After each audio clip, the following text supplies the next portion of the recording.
welcome to Check It Out, Comrade, an indie game podcast where every 2 weeks we bring you 2 indie games and tell you what we like about them. I'm Nick Glauber. I'm Gary Butterfield. And this week we're doing Devil Daggers and Neon Struct. Die Augen der Welt. Die Augen der Welt, which is Eyes of the World. Yes. So we'll talk about Devil Daggers first. Yeah. Nick, tell me about Devil Daggers. Sure. So it is a first-person shooter that came out just on Windows 18th of February of this year. And yeah, it's got real classic FPS feel with awesome spritey textures. And it is about the shortest played game that you or I will have ever reviewed on the show. Yeah, it reminds me, it's like Super Hexagon. Yeah. In that respect. It's an FPS style Super Hexagon. You are going to die, and you're going to die very quickly. And the whole point of the game is just to survive as long as you can, and it builds this whole leaderboard system around that. So the only thing you're doing is trying to get ahead of all your friends on your Steam friends list. Yeah, and the person who has like the world record, it's like 10 minutes. Yeah, still not very long. And you can watch replays of everyone on the scoreboard.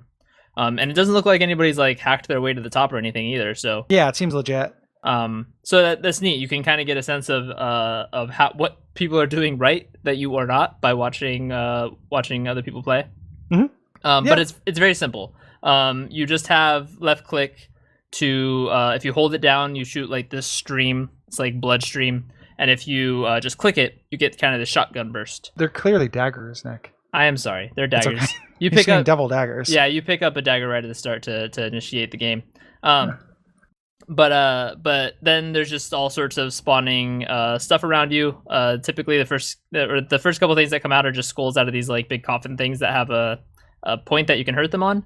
But the monsters get more intense from there. So yeah, I mean, I think there's, as far as I can tell, I think there are 5 monsters. There aren't very many. Yeah, it's so you have these initial things that are these kind of spawning beds, right, for these skulls, and the skulls are really like, that's what I die to all the time, because they swarm you. It's really, and the game tells you how you died. Mm-hmm. And it's it might always said swarm, and the way those work is they spit out a bunch of skulls and they spit out one skull with horns, and then once you kill the skull with horns, then the generator becomes vulnerable, so you can start killing it. Generator's vulnerable right off the bat if you get around to its crystal thing. What's the skull with horns do then? Because he doesn't come after you. He just kind of hangs out. He just kind of stripes around the battlefield, but I've been killed by him a few times. He definitely does attack you if you get, I think, in a straight line from him. Okay. So he just has, he has a specific attack pattern. Gotcha. I thought they were tied, because he always kind of comes up at the end. It like barfs out a bunch of skulls, and then he pops out, and I thought they were together. But so you pretty much are just trying to control those things, and then if you're doing well enough, you see the other monsters, which are these spider skull things, which are really great looking. They are great. And these centipede things, and then watching someone do a run, there's like a gigantic boss turret thing. Yeah, I think that's pretty much it. And that's really it. Like, it's very simple. Out of all these ones that we've done, like, it is by far the most like basic-y and arcadey. Yeah. And hardest. It's really, really difficult. Yeah, I have no, like, I watched someone do it, and there's something going on with like hitboxes where like he was kind of juking under the spider skull's legs, and was not getting killed, and it looked like they were clearly touching him. And I don't know it's hard for me to tell what he was doing differently than I was. Yeah. Other than just being maybe like just faster. I mean, I've noticed that I've managed to dodge a swarm when I didn't think I should have been able to. Like, I kind of just turned around and realized I was like in the midst of a swarm, and I was like, how did I not get killed? Yeah. So yeah, there's definitely some hitboxy stuff going on. I think it's pretty forgiving there, but that's where forgiveness ends. Yeah, that Devil Daggers, where forgiveness ends. It's really hard to tell. Like, in doing this from first person, it's very similar to like kind of problems I had with Paranautical Activity, where like if things are really fast and chasing you, it's hard to do that in first person. Yeah. I still like it a lot, and part of it is just the aesthetic, because it's really tense and unnerving and gross. It's the first couple times I played it, like there was a stress level that I haven't like seen in a game this short and arcadey before. Yeah. It just like I had physical like tension trying to dodge all this stuff. And I don't think there's anything that's been quite so easy to die and start up again that I managed to feel that way, because I know that I can just start over again. I only lasted 2 minutes. But yeah, something about the battlefield just being full of stuff that's chasing you down is it's real stress inducing. Yeah, I don't really understand. Like I don't understand how people do it for 10 minutes. No. You know, like and it doesn't seem like very much, but it's like, it is so tense. And when the Super Hexagon comparison, like Super Hexagon is easier than this. Yeah. Weirdly enough, like that's a really hard game, and good runs are measured in minutes rather than nothing, rather than an hour. But this seems even tougher than that. Yeah, I agree. Yeah, but it looks really cool. It's really foreboding and metal. Yeah. And it's like fairly easy recommendation for just like a pick up and play kind of thing to play very briefly. Yeah, and I can't imagine this won't be 99 cents at some point. That's a thing too. It's like it's priced at $5, and I try not to get into value ratio stuff here. But for something you're gonna play, like I can only stand to play 1 or 2 runs at a time. Mm-hmm. Like it's hard to feel like I've gotten, like there are games I'll play for longer and get more enjoyment out of for $5. Yeah, no, I don't disagree. Yeah, I think that 99 cents is probably a price point for it. Like that seems. I think so too. And maybe they couldn't have made their money back well with that. Like maybe that's too low, and I understand that too. For the developer, but it's just like it is so harsh. Yeah. Like I almost feel like it could have done with easing up just a little bit. Yeah, I don't disagree with that, but I mean, the main thing that attracted both of those to it is just the aesthetic is cool as hell. And yeah, the aesthetic, it's amazing looking. That's pretty much all I get out of it for the most part. I'm not into super arcadey shooters anyway. I was never like an early FPS guy, so like this primarily is just like cool as fuck to look at. It's like a mix. It's like a way faster arcade version of like In the Kingdom or something. Mm-hmm. And I think that like having something like this mixed with like maybe if there were quiet moments between these bits, waves, and it was a little bit something like that, I might be kind of maybe a little bit more into it.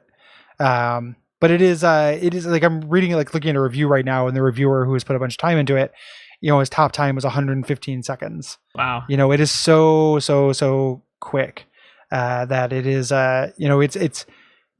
it is in that one respect that you can look at games, it is hard to recommend. In a lot of other respects, it's easy to recommend. I agree.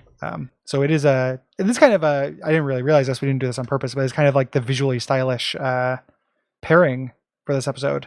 Yeah, like the classic takes on old games, but with these really strong visual identities. Yeah. So like if Devil Daggers is an exploration of an aesthetic, Neon Struct is 100% an exploration of an aesthetic. Absolutely. And let's go ahead and jump into that. So Neon Struct is a first person stealth game.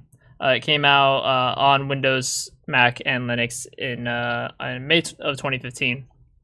Mm-hmm. And the developer is Minor Key Games, primarily from my understanding, this guy David Pittman.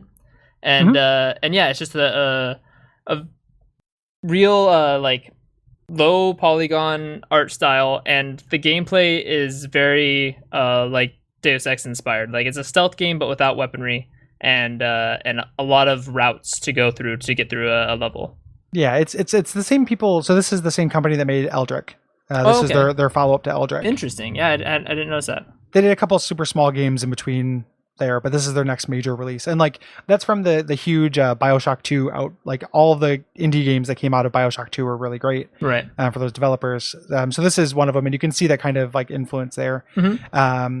And it's kind of weird. Like before I even started playing this was something I was on the Slack channel was kind of yearning for, kind of thinking about like how there aren't very many like first person RPG Deus Ex ups. Like I like vent crawling games that aren't like Sam Fisher, like that aren't like super serious stealth. Right. And this like, and I was like thinking about why nobody does that in an indie space when like every other kind of indie genre or every other kind of genre, there is kind of like a non AAA way to capture that core gameplay. Right. And this just about does it. It leans on stealth a lot harder than even than Thief does. Yeah. For those things. And it's like, it works for me as somebody who likes stealth, but I don't like, I like stealth games a lot. I like getting caught, and I like preying on people as a stealth game. Like right. I'm a real predator in these things. And this takes away a lot of like, you can knock people upside the head from behind. But it is not about like clearing a level to explore it. You know, it is about like you're rewarded on every level for being actually stealthy. And that's hard for me. Like I'm not very good at it. Yeah, I definitely don't. I completely ignore the like don't knock anybody out challenge because that's not going to happen. Yeah, I want to be able to knock people out, and it just makes things so much easier. Yeah, I need to clear my path. If I need to backtrack through anything, I don't want to have to get back into a space that I already managed to puzzle my way out of. Yeah. So I knock everybody out. I mean, I've had a lot of fun with it. I think the story is really engaging. It's pretty cool. Yeah, me too. You're this agent named Jillian Cleary, who was a secret agent and then gets booted from the agency she works for, and now she's on the run. And that's kind of the first 3 levels, and probably as much as we'll want to go to in the story without some spoilery section. But yeah, and I haven't beat it, so when we get to the spoiler section, I can't tell you how it ends. Yeah, I haven't beat it either, so we're not going to spoil the ending for you. But we will talk a little more in depth about where the story goes beyond that point. I'm probably, if I had to guess, 2 to 3 hours away from the ending. It's probably a 6-hour game. I think that's about right. Yeah. Yeah. And it's lengthed about right. It does the thing that Deus Ex does, where there are some kind of downtime moments, which I really appreciate. Like there are some times where you don't have to hide; you're just in kind of shop areas, but they're not as like full of secrets as the Deus Ex ones are. That's one of my favorite things that happens. Yeah, they're pretty small levels, and some of them have some space to explore, but typically if the level's any bigger than, if there's any more stuff to do other than just kind of shop around and check out a particular room or something, then something's going to happen in that level. Yeah. They don't have like a hub, like it's not like one of my favorite things in Deus Ex is like, oh, you're in New York, like go break into these apartments that have nothing to do with the story. Yeah. Do that kind of stuff. And there's not that, but it does a lot of things. It has a lot of kind of mechanics that I think I haven't really seen before that I think are really cool. Like one of the things, you're trying to keep a low profile because you're on the run, and the game actually simulates that really well. Where if talking to certain people is like a risk reward thing, because you never know whether they're going to report you or recognize you. Right. And that has consequences for, I didn't do it because I was trying to be careful about that, but early on there's a level where if you talk to a hotel clerk, they will tip off the police, and then the next level has more guards. Yeah, I actually did that. So that's super cool. Yep. I love that. I love the you have as far as money goes, you have cash and credit. And credit, you have a bunch of it kind of starting out, and cash is kind of harder to come by, but credit, if you use that also tips off the agency as to where you are because you're leaving a trail. That's really cool. I haven't seen that before. Yeah, absolutely. It's definitely a really cool portion of it. The actual main stealth mechanics of it are pretty much just based on this light system. You have a meter at the bottom of your screen that kind of shows how exposed you are, and that's mostly via light sources. So you can a lot of times kind of just shut out the lights in a room and essentially be standing right next to a guard as it walks its path and take them out from there, or steal something off of them or avoid them that way. So so primarily it's just about kind of manipulating lights and maneuvering around the search patterns of the guards. But you do get some cool items to help you out along the way too. So in every level there's 5 hidden caches, and those are tallied up in your score at the end. So kind of an exploration bonus. But on top of that, each time you find one of these, you get a cache coin, which can be used as a noise distraction, and will be the item you have the most of. So the one you'll use the least sparingly. But there's also these stims, a few different kinds. So there's a all-out stealth one, which temporarily just makes you entirely undetectable. But then there's also one that makes it so that you can't be heard. So you can kind of just stay out of line of sight and you'll be okay. And one that makes you really fast, and I believe a 4th one that I'm not remembering. Oh, there's a hacker one. Oh yeah, one that makes it insta-hacks everything, right? Yeah. Yep. Hacking is really interesting in this game. You can hack everything just like you can in Deus Ex. It's done through a breakout clone. Yeah, breakout clone hacking game. Which is, I love that it happens in real time. Like if time froze when you did it, it would ruin it. Because then there would be no tension. So you have to kind of not be exposed when you're going to hack something. Right. You want to take out the guards, or you want to find a place where they can't see you while you do it. Things like that. I'm actually way in favor of that. I think the thing with the items that kind of bums me out is that they're so sparse. They are very sparse. It's very hard to justify using one that makes you invisible or silent when at the point I was in the game, after doing a decent amount of exploration, I had 2 of each, I think. Yeah, I had one stealth one and had to use it to get out of a very shitty situation, which I kind of prided myself on actually using my resource limited items because I'm so bad about that.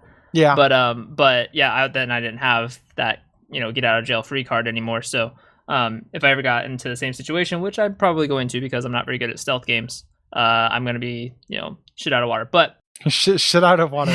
Like that old saying, like just like a shit out of water. That shit's just flopping around on the ground. It can't. Yep, I'm gonna be in deep shit and out of water. So yeah, it's both at the same time. But but just breathing down your ass. Make fun of me. The nice thing though is that it has a quick save and quick load system. So when you're coming up on a risky situation and you're okay with using cheesy saves, you can quick save yourself through everything.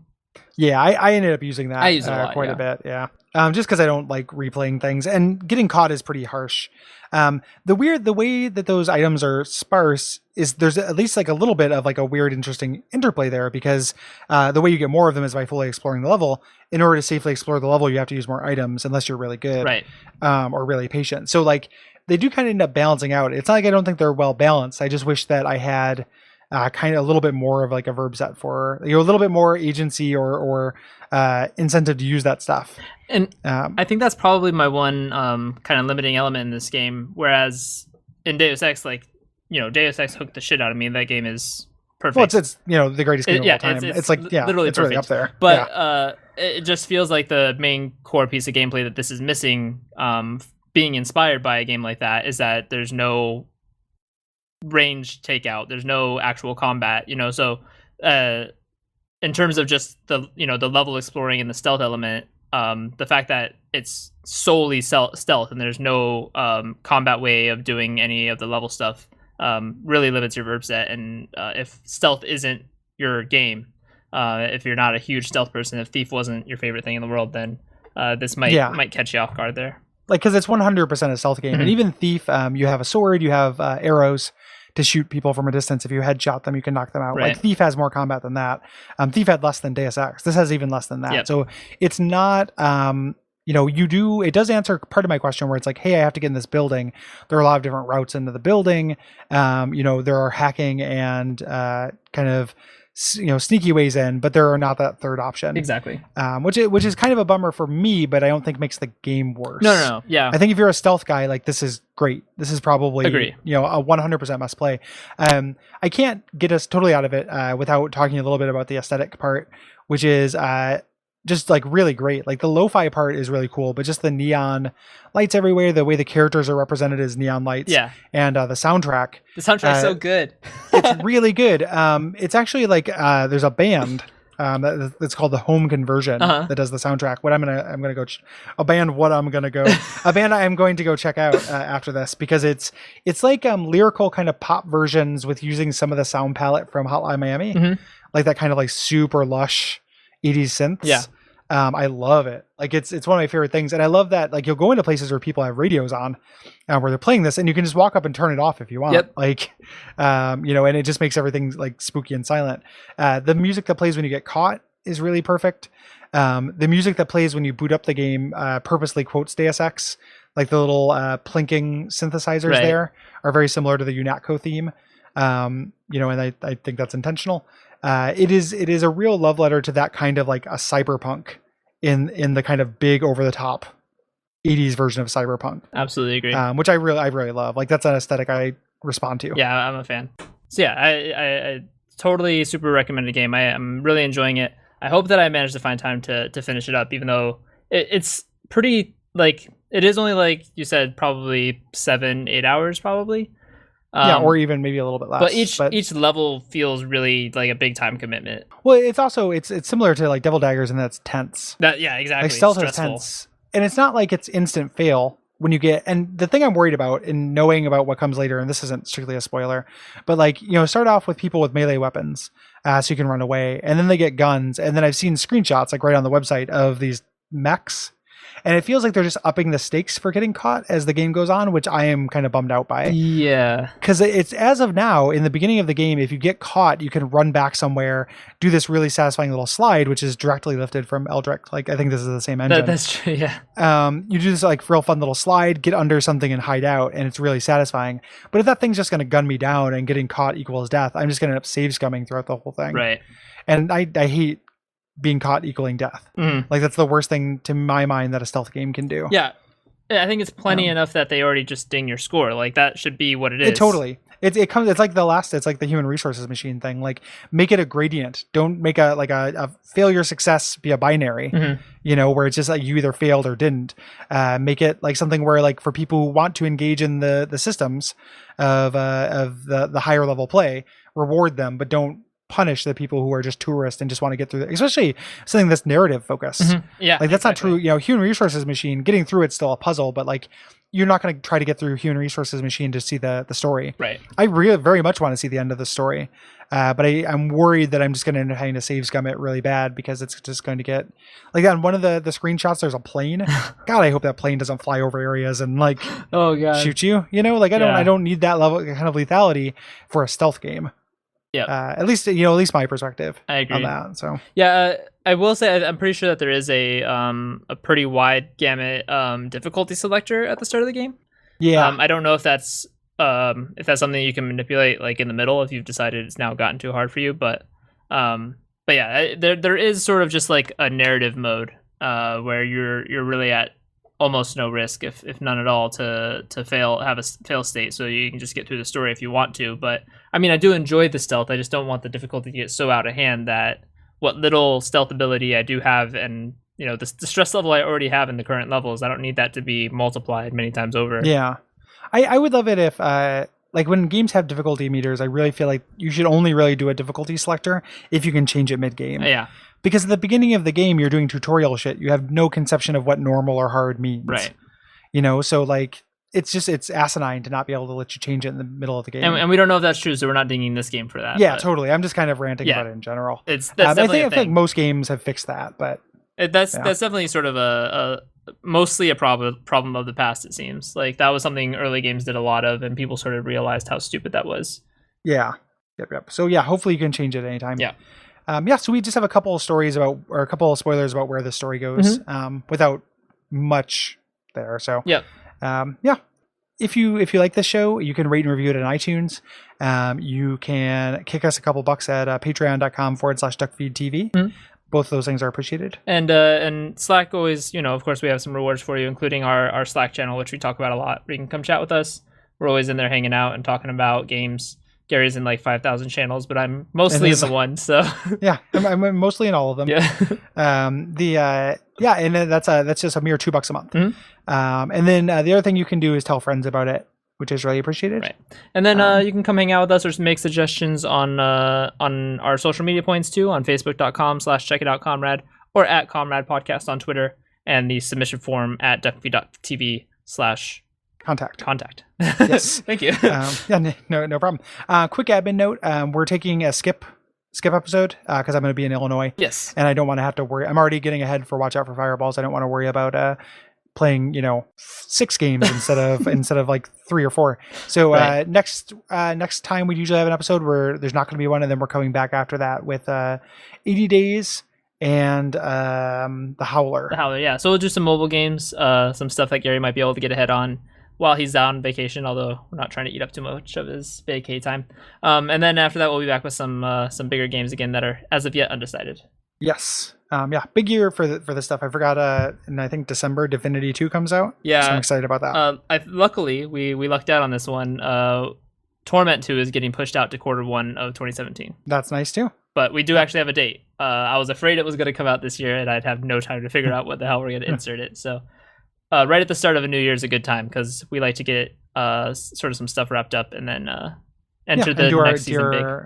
Do our end of year thing. Yep. And Nick, you should beat Divinity before Divinity 2 comes out. Yes. To be honest with you, I need to beat Torment before Torment 2 comes out. Yeah, beat Torment and Divinity. All right. You have work cut out for you. I've got some work to do. If I see the Steam thing that pop up and say you're playing CSGO, I'm going to send a fucking dog to your house. All right. Just send Roars by. I'll pet him. Yeah, just like I hear you're splatting dudes into Gibbs. I need them Gibbs. Roars comes by with just a note on his collar. Yeah. Like, stop playing. Yeah, it just says duck, and then you look up and there's a little red dot on your forehead. Like a CSGO dot. Oh, jeez. All right, so a little ditty here, and then we'll talk just a little bit about what we've seen of the Neon Struct story so far. Yes. All right, buddy. All right. So yeah, I've only gotten to the level with the hacker where you go to meet them, find out that the apartment complex or his little safe house has been raided, and as soon as you initiate conversation with him, the whole place automatically spawns full of people, full of everywhere. So the which is so essentially like, you know, you're an agent, you find out the kind of theming of this, you know, you find out that your organization has been implanting chips. It's a surveillance society, Snowden kind of NSA storyline, and there's all kinds of like little nods to this. If you like look at news terminals, there are characters called the Strangers, you can run into, who are really cool, and they're kind of hidden in each level, and they do a lot to try to get you to explore. But essentially it is a story about that, and you kind of learning to fight back, hooking up with this underground. I'm into that part, you know, like you find out your safe house is not safe. You do a mission to get out of there. You eventually end up in a city where you check in with some old friends of yours. They actually betray you in kind of like a non-violent, non-gameplay kind of cutscene style scene. And then where I stopped playing is I'm in a dream sequence where I'm like confronting versions of myself that are giving me missions to sneak into this like fortress where the guards have gigantic devil horns. Wow, it's pretty weird. Did not think this game was going to go that route. Me either. But it is just like, it's kind of cool. Like it's floating in the middle of nowhere. There's like a bridge that goes over it, and it's over a big void. Wow. It is, I was kind of hoping for, it would have been actually a really good place timing wise, because the mission before that was really hard, in order to just have like an interactive cutscene. And it's just, they're doing this kind of character building moment as another stealth level. Oh, damn it. And that's when I was like, you know, I kind of need a break from this. Right. I was kind of try to power through and beat it before we recorded, but it was just a little bit too much. Yeah, I think it does need more kind of break sections. And I think it would have done well with a hub world, like you said, just some place of familiarity that you could come back to, which it felt like the agency was going to be, and that you'd be able to kind of explore bits, like little bit more of it each time you got there. But then of course the whole sort of twisty bit of you getting cast out of the agency happens. So I understand she's on the run, but I think that hiding undercover in some form of regular space would have done this game well. I think so too. Like it just every game should take the Deus Ex method of doing that, because Deus Ex has the perfect amount of like downtime. Yeah. Up until like the last third where you kind of go mission after mission, but for a long time, like you're always going back to Hong Kong, you're going back to New York, right? And it's just this nice mix of like high tension and low tension gameplay, where they're just you're putting a few too many places in this game where like everyone just automatically is out for blood. Yeah. You know, which I get. Like I'm glad they don't mix those up. You know, it's not like you're at some areas, this person's a guard, this person isn't, because the way they identify guards is they have flashlights. Yeah. But from a distance or from certain angles, that's not super easy to see. And I would hate to have to try to differentiate them between regular people. But I do wish there was a little bit more downtime. Yeah, so, I agree. Yeah. But pretty good overall. I'm enjoying it. Yeah, I think so too. I think I'm going to beat it because I'm ahead on Watch Out Fireballs for now, and I only have a couple more hours left. So yeah, the story is pretty intriguing. So I want to find out where it goes.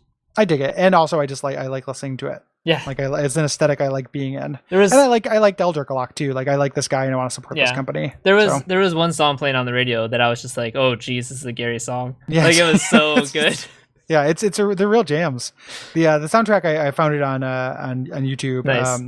And have been putting a bunch of them on Twitter. So fantastic. Good shit. Anyway, that's probably about it. Good night, everybody. Good night.